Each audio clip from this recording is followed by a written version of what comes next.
বিশ্বাস করো আম্মার, তিনি স্বপ্নে যা যা দেখতে পান পরবর্তীতে একটা সময় সেই স্বপ্নগুলি বাস্তবে পরিণত হয়।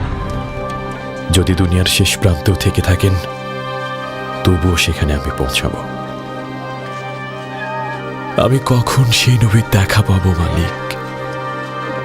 তোমার দয়া বর্ষণ করো এই বান্দার ওপর হে রব। রমজান মাসে আল্লাহর ইচ্ছায় নবীজিকে সম্মানিত করার উদ্দেশ্যে জিব্রাইল আলাইহিস সালাম বার্তা নিয়ে হাজির হন যখন তিনি হেরা গুহায় ধ্যানমগ্ন ছিলেন।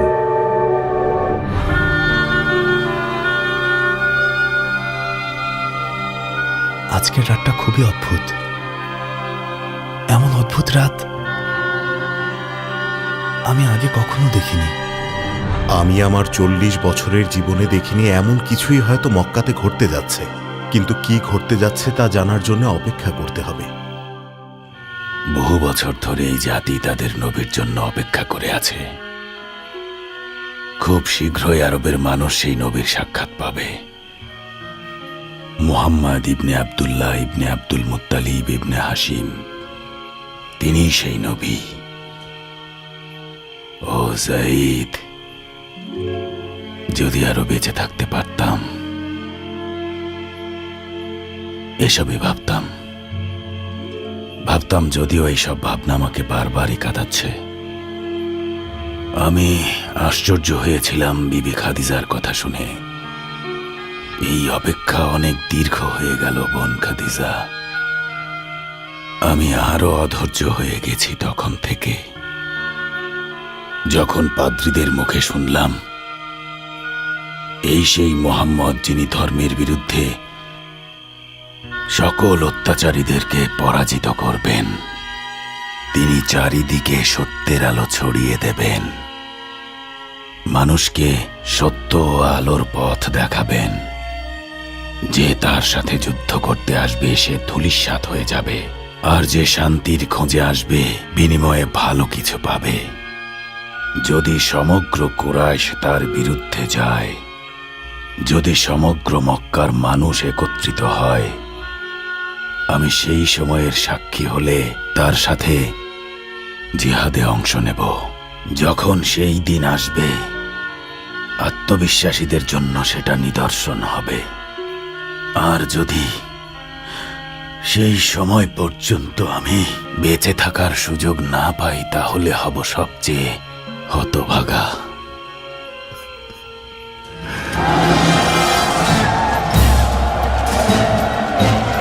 খাজরাজ এবং আস গোত্রের সহযোদ্ধারা, এটাই সেই সময় যার জন্য আমরা প্রতীক্ষায় ছিলাম। নবী মুহাম্মদের সংগ্রামে অংশ নিয়ে আমরা যুদ্ধ করব খাইবার ও ফাদকদের মতো বীর বিক্রমে। এমন কিছু ঘটতে চলেছে যা আগে কখনো ঘটেনি।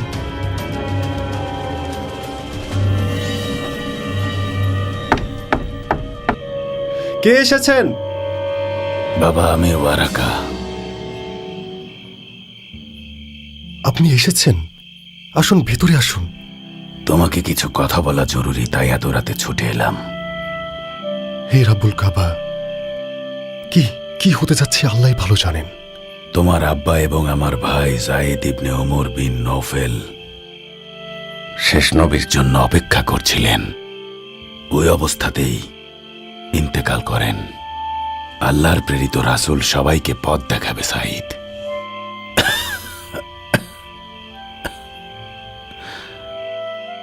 সেটা শুধুমাত্র মক্কার মানুষকেই নয়, পুরো দুনিয়ার মানুষকেই।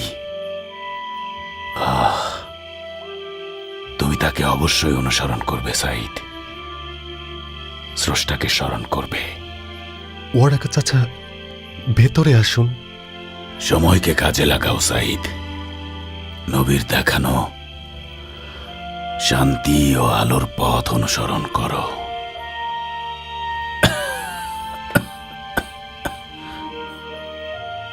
কথা দিলাম কসম আল্লাহ, কথা দিলাম আমি সাঈদ ইবনে জাহিদ ইবনে আমর ইবনে নুফাইল। তাইফ গোত্র, তোমরা এটা কি করলে? কৃতদাসদের মুদ্রাও দিলে, আবার সাথে দাসত্ব থেকেও মুক্তি দিলে তোমরা। এখন আমাদের আর কিছুই করার নেই, অপেক্ষা করা ছাড়া। এ কি ভয়ঙ্কর ব্যাপার! কি ঘটছে সব? কি ঘটছে?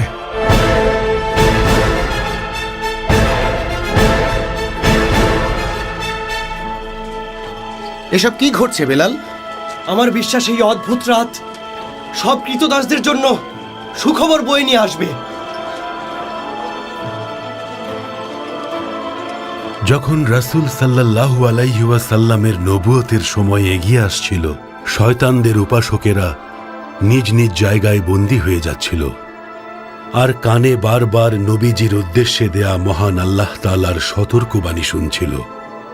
বলুন, আমার প্রতি ওহী নাজিল করা হয়েছে যে জিনদের একটি দল কোরআন শ্রবণ করেছে, অতঃপর তারা বলেছে, আমরা বিস্ময়কর কোরআন শ্রবণ করেছি যা সৎ পথ প্রদর্শন করে। ফলে আমরা কোরআনের উপর বিশ্বাস স্থাপন করেছি এবং আমরা আর কখনো আমাদের পালনকর্তার সাথে অন্য আর কাউকে কোনোভাবেই শরীক করব না।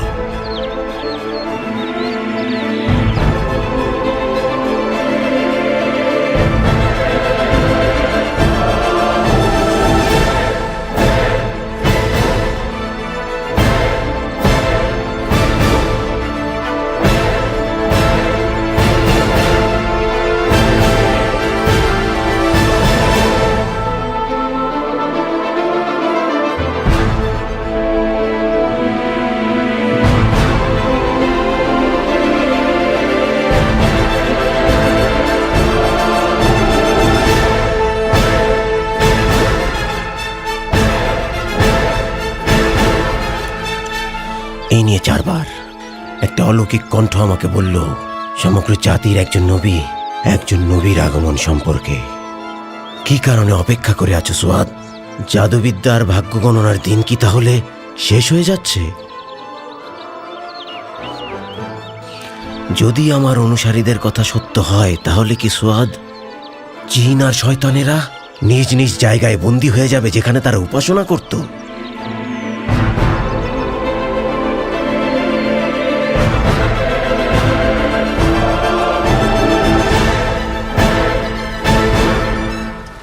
যার যা হক এবং অধিকার তাকে তা অবশ্যই দিতে হবে। জি অবশ্যই। দোহা লাগে কিছু বলুন আমাকে।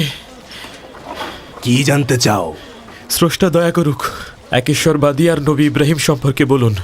তুমি এমন বিষয়ে কথা বলছো যে বিষয়ে আজকাল কেউ কথাই বলে না। গণমানুষের কাছে এমন একজন নবী আসবেন যিনি আসবেন পবিত্র ভূমি থেকে এবং তিনি তোমাদের শান্তির পথ দেখাবেন। আশহাদু আল্লা ইলাহা ইল্লাল্লাহ ওয়া আশহাদু আন্না মুহাম্মাদান রাসূলুল্লাহ।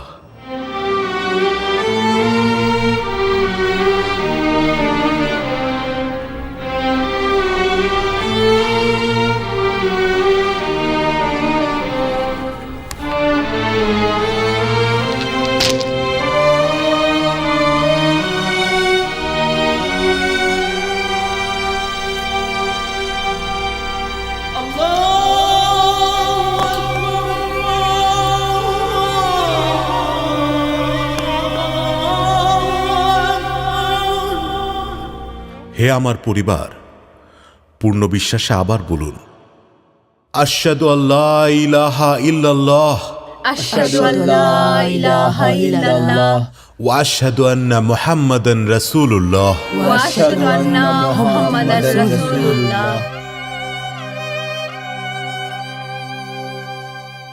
আচ্ছা ঠিক আছে মুসাব, বলছি। এখন শুধু তোমাকেই বলবো, অন্য কাউকে কিছুই বলবো না, কারণ তার আদেশ এখনো আসেনি। আচ্ছা বলো, আমি বিষয়টা গোপন রাখবো। প্রথমেই বিশ্বাস করতে হবে আল্লাহ নবী রাসূলুল্লাহ সাল্লাল্লাহু আলাইহি ওয়াসাল্লাম, তার স্ত্রী বিবি খাদিজা বিনতে খুয়াইলিদ রাদিয়াল্লাহু আনহা থেকে শুরু করে আবু বকর ও আবু তালিবের পুত্র আলী রাদিয়াল্লাহু আনহা থেকে শুরু করে আমার জাইদের একান্ত বিশ্বাস আল্লাহ ব্যতীত কোনো মাবুদ নেই এবং মুহাম্মদ সাল্লাল্লাহু আলাইহি ওয়াসাল্লাম তার বান্দা এবং মনোনীত রাসূল। আরো কিছু বলো জাহিদ, আরো জানতে চাই। হ্যাঁ বলছি মুসাব। হে মোহাম্মদ, আপনি সমগ্র মানবজাতির নবী। কি দুর্ভাগ্য, যখন আপনি বার্তা নিয়ে আসলেন আমি তখন বৃদ্ধ। আমার মধ্যে অল্প কিছুই শক্তি কেবল বিদ্যমান।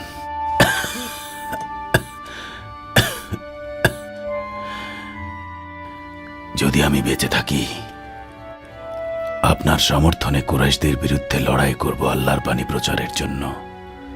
অবিশ্বাসী ভণ্ড মুশরিকের হিংসা আপনার আদর্শের পথে বাধা হয়ে দাঁড়াবে সব সময়।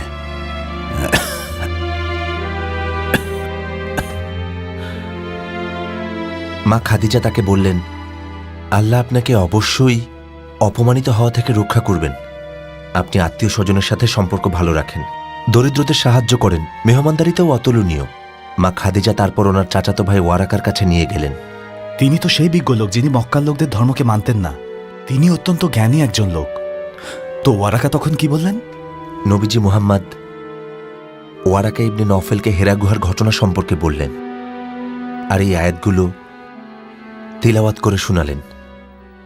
পরম করুণাময় অসীম দয়ালু আল্লাহর নামে শুরু করছি, এটা বলে তিনি শুরু করলেন, পাঠ করুন আপনার পালনকর্তার নামে, যিনি সৃষ্টি করেছেন মানুষকে জমাট রক্ত থেকে। পাঠ করুন আপনার পালনকর্তা মহা দয়ালু, যিনি কলমের সাহায্যে শিক্ষা দিয়েছেন মানুষকে যা সে জানত না। ওনার কথাগুলোর গভীরতা অসাধারণ। ওয়ারাকা বিন নফেল কথাগুলো শোনার পর নবীর উদ্দেশ্যে আনন্দ ধরে রাখতে না পেরে তখন বললেন, মা মরিয়মের পুত্র নবী হযরত ঈসা আলাইহিস সালাম আপনার কথাই বলেছিলেন। নবী মুসা আলাইহিস সালামের কাছে আল্লাহর বার্তা নিয়ে যে ফেরেশতা এসেছিলেন, সেই ফেরেশতা বার্তা নিয়ে আপনার কাছেও এসেছিলেন। আপনি আল্লাহর প্রেরিত রাসূল। ধর্ম রক্ষার যুদ্ধে আপনি সামনে থাকবেন। এটা কোন সময়ের কথা বলছো জাহিদ? শুনে মুসাব নবীর ওহিলামের কথা জানতে পেরে ওয়ারাকা বলেছিলেন, ধৈর্যশীল হয়ে অলৌকিক কণ্ঠ বোঝার চেষ্টা করতে। তিনি আবার সেই কণ্ঠে শুনতে পারলেন, বিসমিল্লাহির রহমানির রহিম। সব প্রশংসা জগতের পালনকর্তা আল্লাহর প্রতি, যিনি নিতান্ত মেহেরবান ও দয়ালু, বিচার দিনের একমাত্র অধিপতি। তোমারই ইবাদত করি এবং তোমারই সাহায্য প্রার্থনা করি।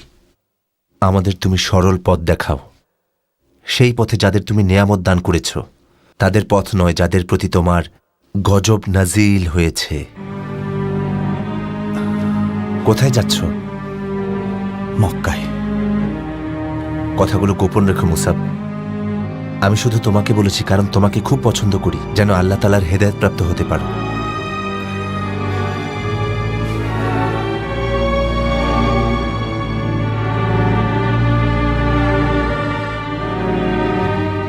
মুহাম্মদ আল্লাহর প্রেরিত বার্তাবাহক। আল্লাহ তার মাধ্যমে শান্তির ধর্মের বার্তা পাঠিয়েছেন।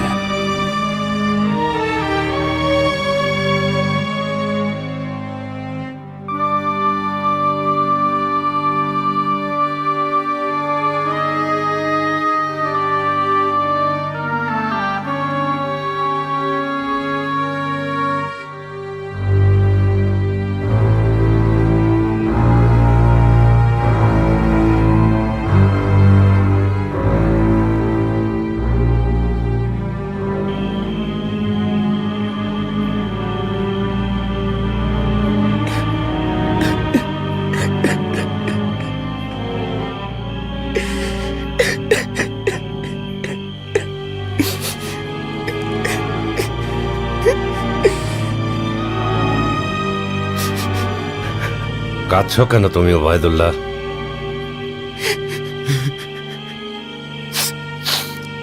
ওয়ারাকা বিন নওফেল আর নেই, যার ধর্মীয় জ্ঞান ছিল অসাধারণ। কিন্তু সেই বৃদ্ধ ওয়ারাকা বিন নওফেল কখনোই আমাদের ধর্মীয় বিশ্বাসকে অনুসরণ করতে রাজি হননি।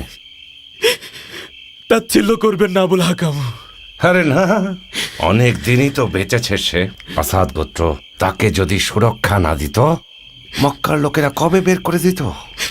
আপনাদের অনুসরণ না করা সেই জ্ঞানী আর নেই।